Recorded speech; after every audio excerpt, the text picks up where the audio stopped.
ஐயனார் துணை சீரியலில் அடுத்த ஒரு எபிசோடில் நம்ம நிலா இருந்துட்டு இவனை மட்டும் நான் சும்மாவே விடமாட்டேன்னு என் வாழ்க்கையை இவ்வளோ தூரத்துக்கு ஆளாக்கினவனை நான் சும்மாவே விடமாட்டேன் அப்படின்னு சொல்லிட்டு நம்ம நிலா இருந்துட்டு நேராக சோழன் மேலே போயிட்டு கம்ப்ளைண்ட்டை வந்து கொடுத்துட்றாங்க. அதுக்கு அடுத்து தான் வந்து பார்த்திங்கன்னா ஒரு பொண்ணை சீட் பண்ணி கல்யாணம் பண்ணதுனால நம்ம சோழனை வந்து அரெஸ்ட் பண்ணி கூட்டிகிட்டு போகிறாங்க. சரி இருந்துட்டு சோழன் என்ன வேணாலும் பண்ணியிருக்கட்டுமா, அவன் பண்ணது ரொம்ப பெரிய தப்பு தான், உன்னோட விருப்பம் இல்லாமல் உன்னை அவன் கல்யாணம் பண்ணியிருக்கான், ரொம்ப பெரிய தப்பு தான்.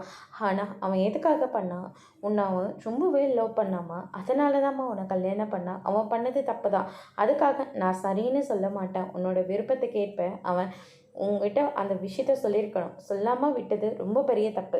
ஆனால் அதுக்காக சோழனை போலீஸ்கிட்ட எப்படிமா நீ சொல்லலாம், உனக்காக சோழன் என்னெல்லாம் பண்ணியிருக்கா அதெல்லாம் கொஞ்சம் நினச்சி பாருமா அப்படின்ற மாதிரி சொல்லிக்கிட்டு இருக்காங்க. ஆனால் நான் என் அப்பா அம்மாவோடு சேர்ந்துருப்பேன், ஆனால் கடைசி நிமிஷத்தில் இந்த சோழனால் எதுவுமே நடக்காமல் போச்சு. எல்லாருமே என்னை எப்படியெல்லாம் பார்த்துக்கிட்டாங்க உங்களுக்கே நல்லா தெரியும் தானே. ஆனால் கடைசியில் எல்லாரும் பாருங்கள் என்னை எதிரி மாதிரி பார்த்துக்கிட்டு இருக்காங்க. நான் எப்படி இருக்க வேண்டியவ, ஆனால் கடைசியில் இப்படி ஒரு நிலைமையில் நான் நின்றுட்டுருக்கேன். சோழன் மேலே உண்மையாக நான் பாசம் வச்சேன், ஆனால் சோழன் பண்ணது எல்லாமே ஃப்ராடு வேலை மட்டும்தான். அப்படியோட ஃப்ராடுக்கு சப்போர்ட் பண்ணிக்கிட்டு எப்படி நான் உங்களால் எங்கிட்ட வந்து பேச முடியுது. நான் கண்டிப்பாக இந்த கேஸை வந்து வாபஸ் வாங்கவே மாட்டேன் அப்படின்ற மாதிரி சொல்லிடுறாங்க. சோழன் ஒரு பக்கம் ரொம்பவே வருத்தத்தோடு இருக்காங்க. அதோடு இன்னைக்கான பிரமும் முடிச்சிருக்காங்க.